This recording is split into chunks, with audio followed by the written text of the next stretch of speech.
Story 1. My dog and I take morning walks daily.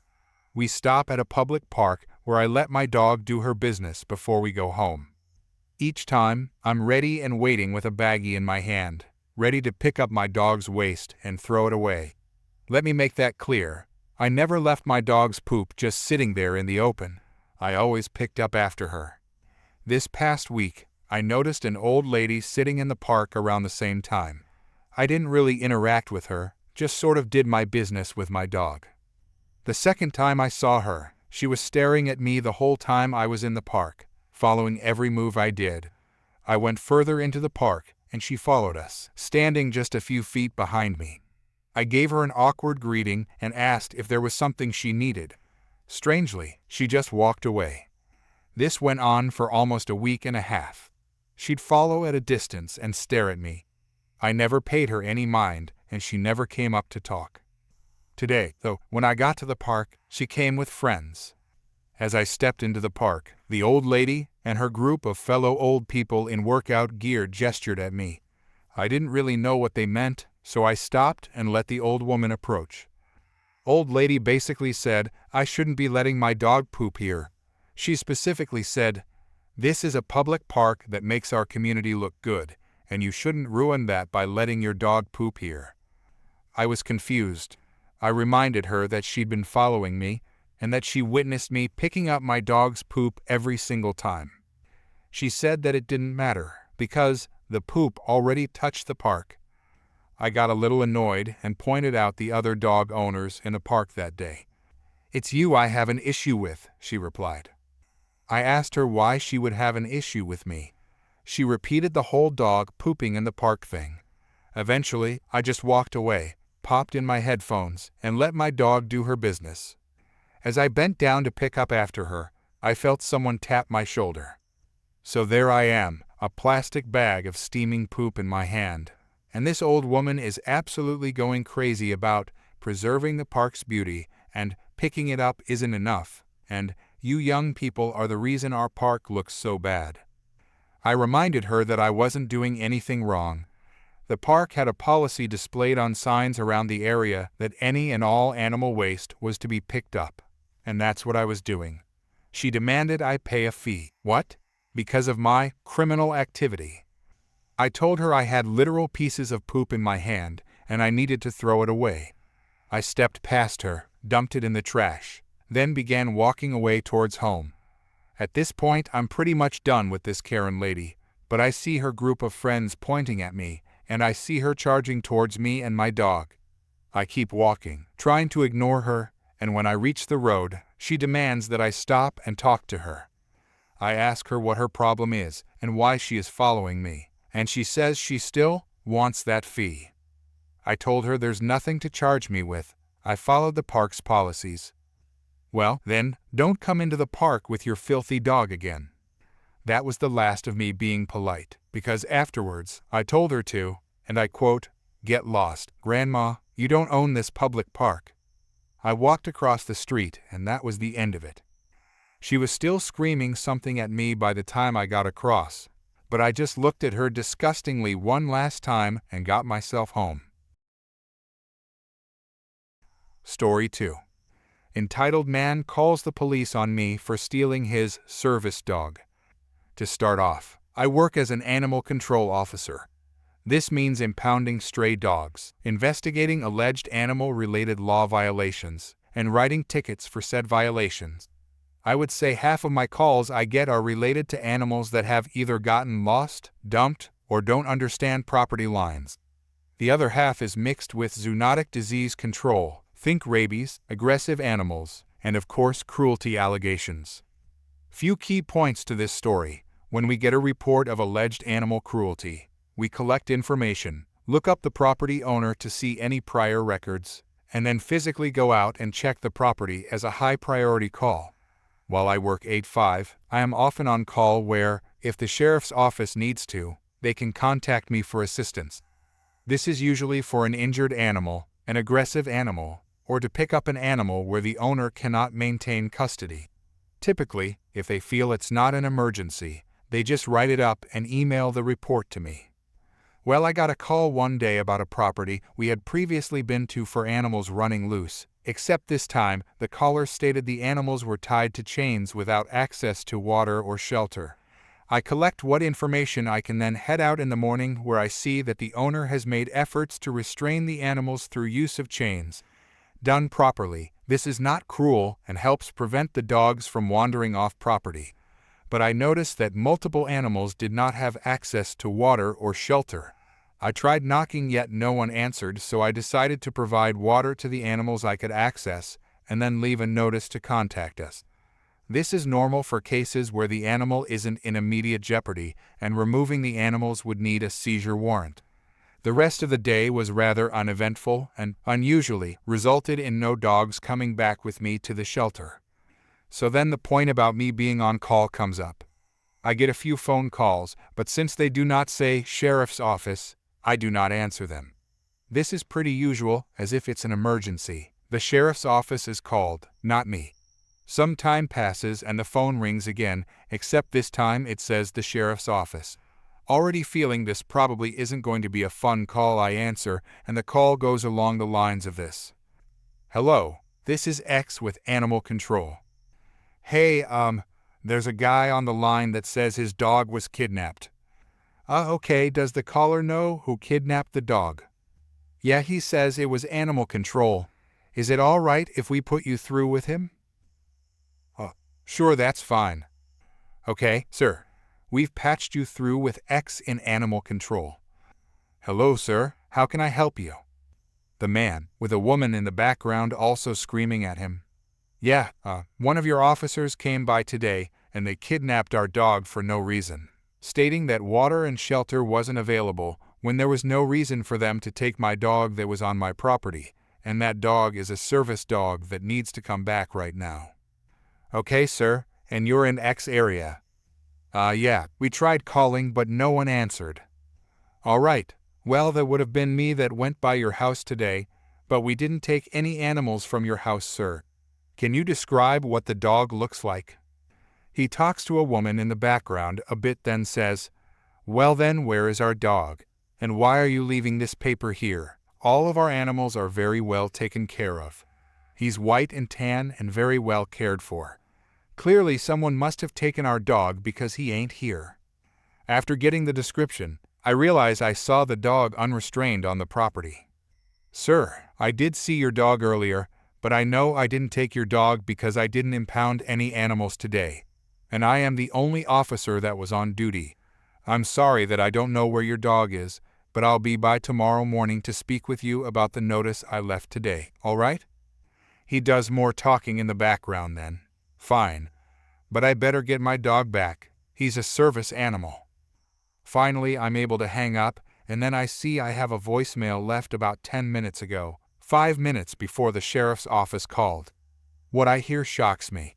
This is the exact voicemail. You need to call me as soon as possible. That ain't the only dog that runs loose, and he doesn't spend time outside overnight, so he doesn't need shelter. He's an inside dog, and we watered him this morning. Now you call me back, or we're calling the sheriff's office.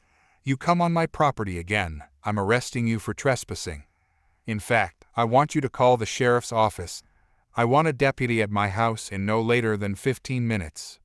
So the following morning I do my usual routine with paperwork, checking voicemails, and getting prepared with a lot of coffee. I started heading out but called the sheriff's office to send a deputy to the location since the man stated he would arrest me if I was on his property. I get there, see the deputy, and inform him of the situation. After letting him listen to the voicemail, I still remember cracking up as the exact words he said were, "He sounds like a douchebag." When I went to the door, the wife answered and a son came out to also talk to me. They explained that it turned out the service dog was under the porch, the entire time. I informed them of what changes needed to be made for the dogs under their care. I never saw the man and everyone was extremely polite with the deputy there.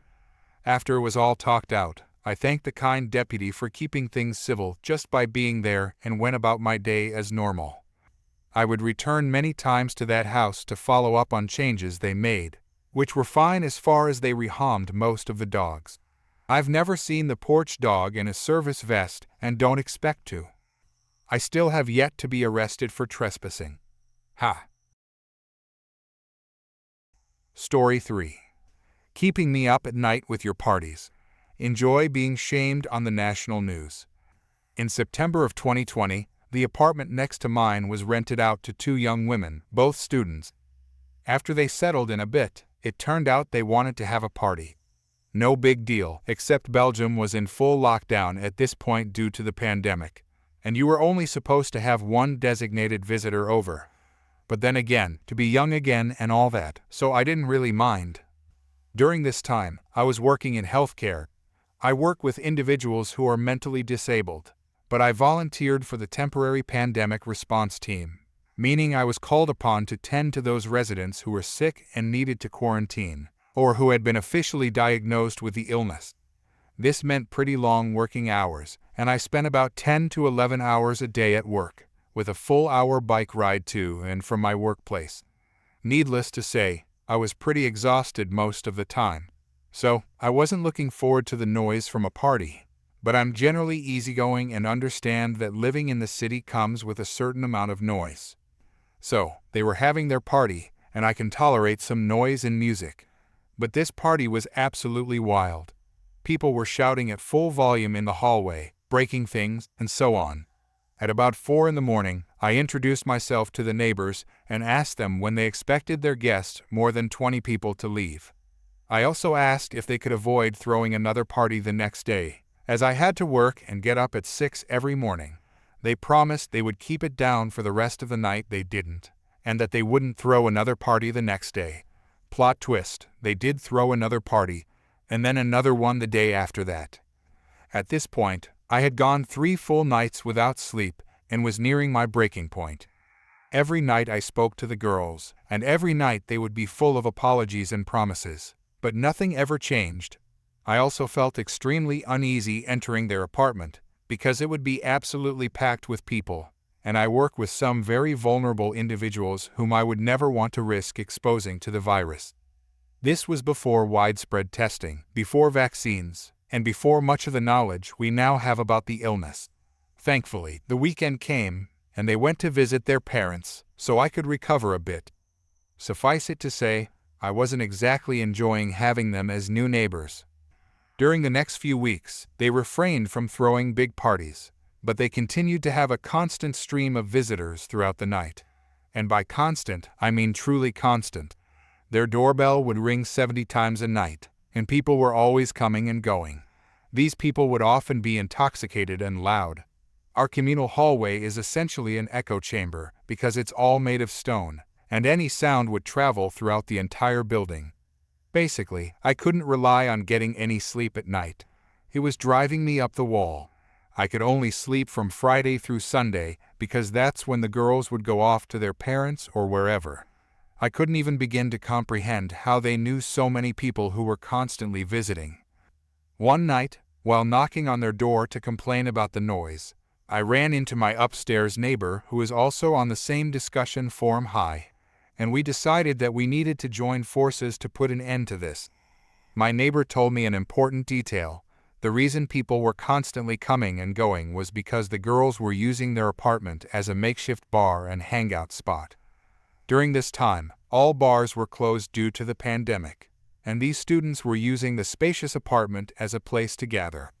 Moreover, directly across the street was another student house with 5 boys living there, and that place was also being used as a secret hangout, so people would alternate between the 2 places, crossing the street when they wanted a change of atmosphere or to see their other friends, and the boys from across the street would also come over about 15 times a night. Most of the visitors seemed to be law students or affiliated with that department. Essentially, our communal hallway had become an extension of their social gathering space. We tried talking to the girls. Then we started speaking to the visitors. None of them had any sympathy for us when we asked them to be quiet at 4 in the morning. Most of them just laughed at us, thinking of us as the annoying neighbors, no doubt. Many of them were so intoxicated that they didn't even realize what they were doing. So we began calling the police dozens of times. Most of the time, the police were not let in, and they told us they couldn't do anything if the door wasn't opened. We kept calling anyway because we wanted to make sure there was a record of our calls in the system. Belgium was still in full lockdown at this point, and what they were doing was completely against the law. Even so, the police told us their hands were tied if they weren't let inside. When the police couldn't help, I turned to the next best option. I'm a social worker, so I'm comfortable researching information and making calls for assistance. That's exactly what I did.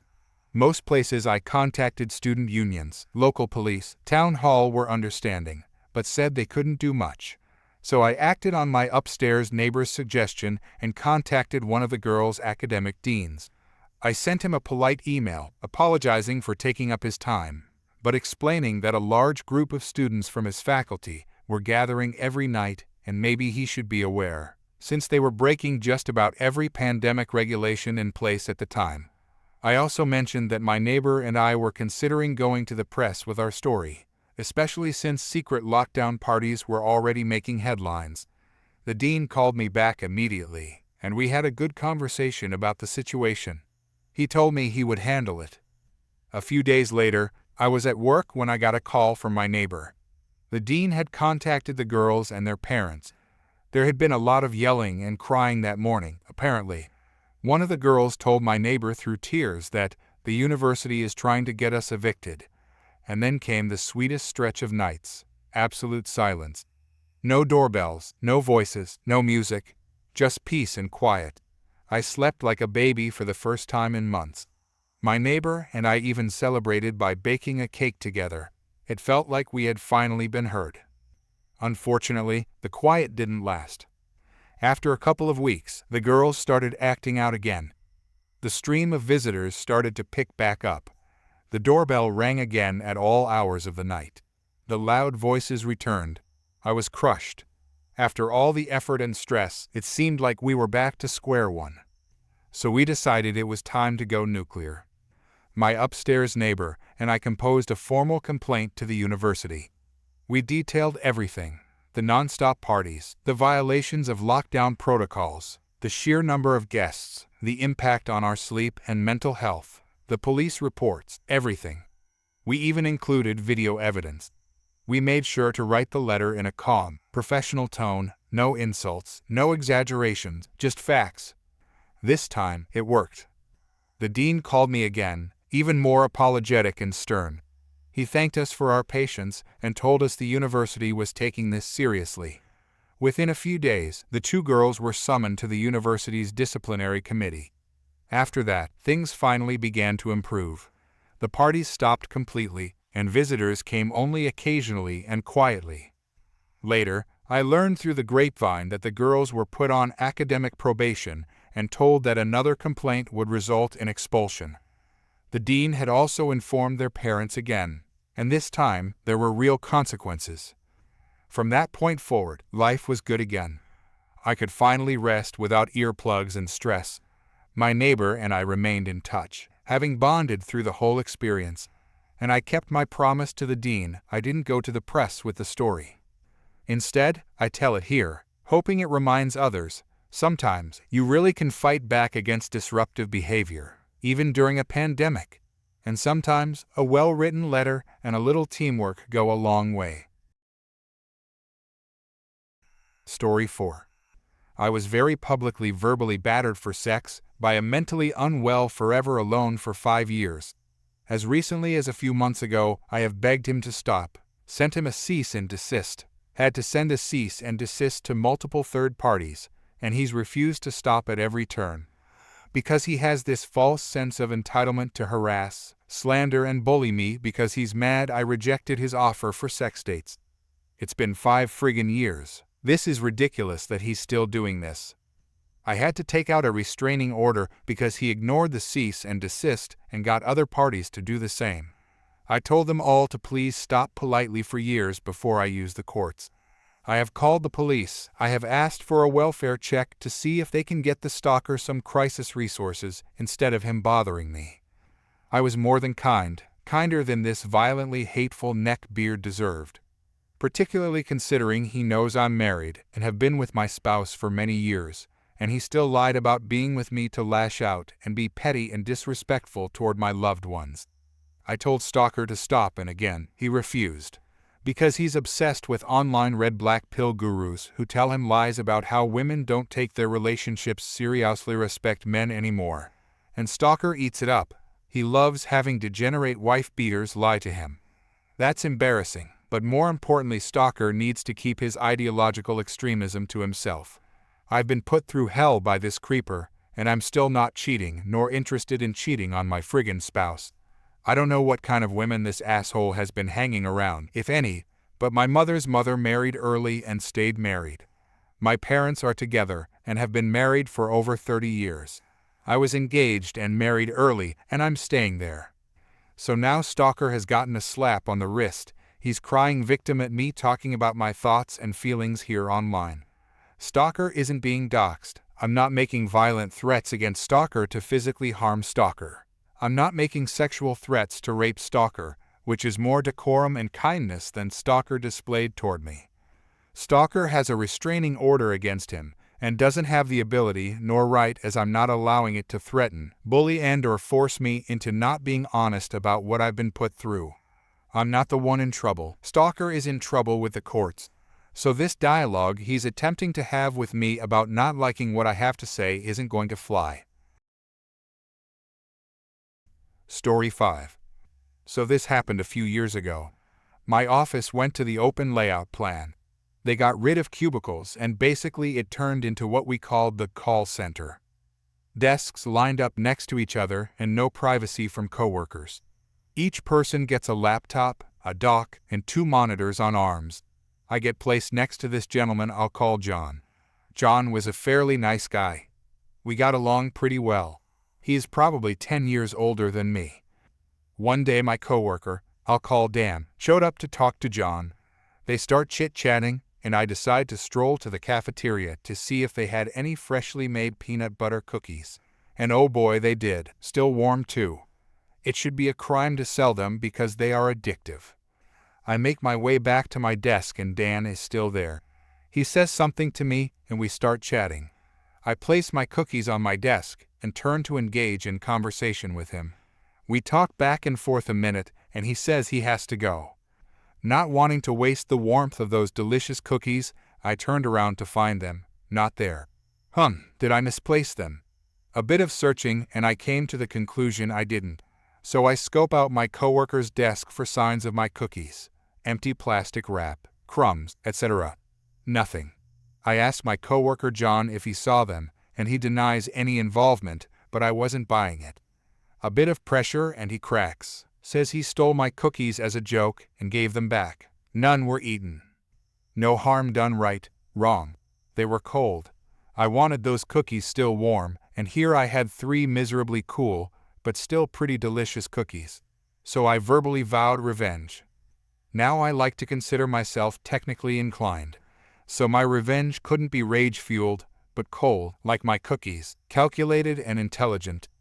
After a month of quiet contemplation, enough time for him to forget, I found the perfect tool, a wireless mouse.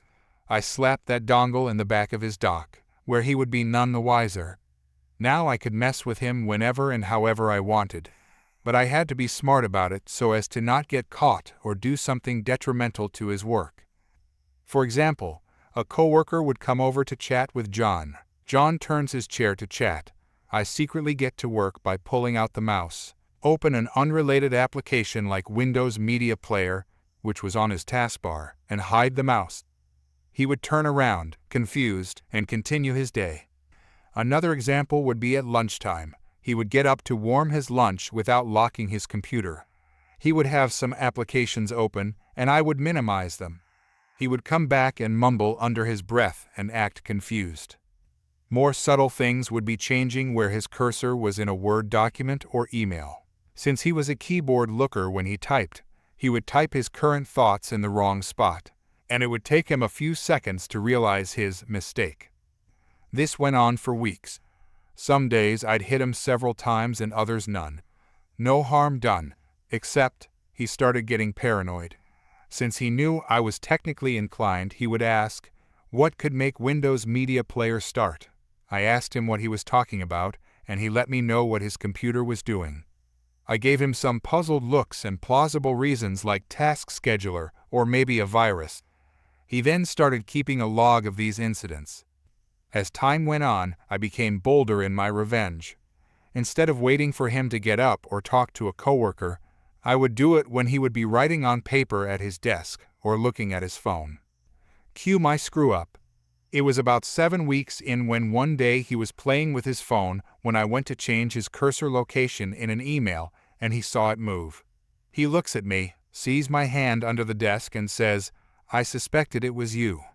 The ruse was up. I admitted it. He laughed, checked the back of the dock and found the dongle, and then it hit him. This was because of the cookies, wasn't it? And that is how I gained a reputation of being a cookie monster. Story 6. Myself. 6 foot 300 pounds keen protective boots. Black tactical combat cargo pants. Blue button down. It's button down, not up. I'll fight you. With company logo black and red tie straw resistal cowboy hat, large Amish style beard, but with a mustache. Karen. 5 foot 5 inches 200 plus pounds flip flops. 1 red undershirt. 1 purple button down unbuttoned women's shirt over that. 1 black button down type sweater jacket thing, large pink flamingo handbag. Cart full of cat food and accessories. Pinched face, rainbow dyed hair. Store manager. Black dress shoes, white button down, blue tie, name badge, yellow scanning tool, confused face. Electronics associate. 5 foot 6 inches, skinny, young, pale, greasy hair. Clearly rolled out of bed minutes before his shift and hated work, but loved video games. Loss prevention lady. Tall, 5 foot 10 fit, roughly 130, but very muscular build, t-shirt, brown pants, New Balance shoes. The story. I went to Walmart to get my medication and my children's medication. As you could guess from my screen name, medication is needed. I had run out of my meds 2 days ago, and I have PTSD and several other issues from trauma and combat. Don't thank me. I worked for a PMC. Greed, not honor, was my motto. I'm a psychopath while medicated, but a true jerk when not medicated, but I'm kind of people doing their jobs and workers. It's everyone else that I don't care for. I'm talking to an employee about the Oculus because I heard you can play Among Us in VR, and my kids love Among Us. I pick up 2 with the upgrades and longer cables, and he rings me out there. I head over to the pets department just a little ways down, looking for a big bone for my English bulldog to munch, ignore and leave for me or my wife to step on in the middle of the night. Worse than Legos. I pick up the large bone, most likely formerly attached to a cow, and compare it to another looking for meat content, because the more meat, the more time Spike will eat it before losing interest. Someone then grabs my right arm to spin me around. I have no hearing on my right side and only 14% on my left. Thanks explosive device. Also being grabbed from behind is a huge fight or flight trigger for me, which always gets my legs shaking and heart racing. I come face to face with a toad of a woman who starts whining about my customer service as I'm a manager and should know better and how I needed to grab a pet carrier off the top shelf for her. Now I love confrontation and absolutely love arguing, but I know I have 2 large bone-made clubs in my hands and need to put them down before I move forward. I put both bones in my cart and turn back to Karen. Me? Excuse you. 1. I don't. Her. Excuse me? How dare? Me. Shut your mouth, Karen.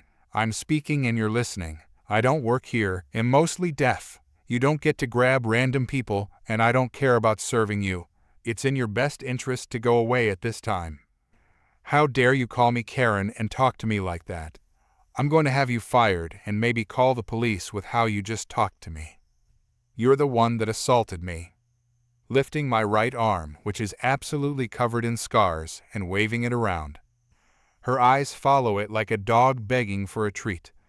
I clearly had no idea you were there as you were standing to my right side. I point at the right side of my head and remove my prosthetic ear again, waving it around. She goes from white to green and toddles off. I laugh to myself and make my way to the bathroom and reattach my ear. It's held in place with magnets, but it takes a mirror to make it look right. When I come out, there's quite the gathering. There's the store manager, actual store manager, as his picture is in the front of the store. Electronics associate, Karen, loss prevention, found out after she introduced herself, and a worried assistant manager. Karen, that's him. He went in the bathroom with something in his hands after threatening me in the pet aisle. Manager, is that true, sir? Me. Yes and no. I did bring something in the bathroom, but no, I didn't threaten her. Loss prevention goes into the bathroom as we wait. The lady comes out and says it's clean. Manager, what did you take into the bathroom? Me, my ear. I again remove my ear and turn my head, exposing the scared hall lizard ear. Manager's face goes white. The electronics kid smiles and walks away. Assistant manager gasps and dips out. Loss prevention grins and laughs. Manager asked what happened, and I explained that I can't talk about it. Thinking he's talking about the ear, Karen tries to butt in, but I shush her completely with the Austin Powers hand gesture. Loss prevention rolls up her pant leg to show a prosthetic leg. Iraq convoy. I wiggle my ear. Mexico classified. The store manager cuts into our side chat and directs us back on topic. What exactly happened in the pets department? I explain my side. Karen claims I threatened her with the bones. Store manager has us wait there as the loss prevention goes up front to check cameras.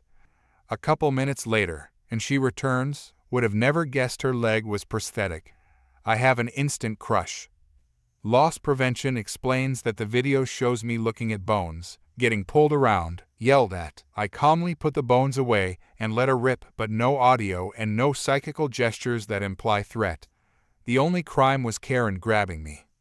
I turn to Karen and grin. The store manager asks Karen to leave her cart and exit the store, the security guards by her side. I grab my cart and walk with loss prevention and manager to the front. Shake hands and leave. Karen is in her car, a couple rows over, crying her eyes out.